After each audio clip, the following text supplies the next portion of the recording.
Hi, my name is Aadhya Kondapuram, and I am from Chandler, Arizona in the United States. My project studied the effect of various household wastes on the carbon absorption of a calcium hydroxide brick. Previous studies have found that adding organic waste to a cement brick can increase carbon capture, but most of this research uses varied amounts of each waste product and different base materials, which can make comparison across studies difficult. My goal was to determine which common household organic waste would allow for the most carbon capture by the brick, and if that amount is significant when compared to a brick without the waste. In order to make this determination, I dried and ground each waste product into an even powder so that I could standardize the various wastes being added into the brick. I then combined an equal amount of each powder and a 1-to-1 ratio calcium hydroxide slurry to create 3 bricks of each type, which I allowed to dry for a couple days to remove any excess water.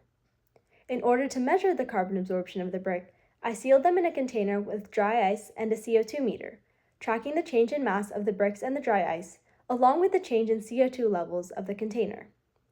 After collecting my data, I conducted various t-tests to determine that the weight change of the bricks was significant, and that the mass change of the bricks with added waste was significant when compared to the control brick.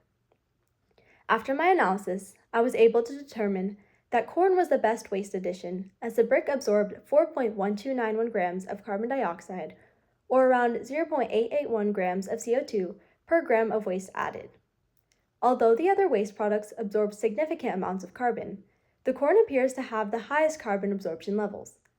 This project could allow for the development of a more environmentally friendly brick for masons and bricklayers, and it could reduce the carbon emissions caused by the masonry industry through carbon absorption after the brick is manufactured. Thank you for taking the time to learn about my project.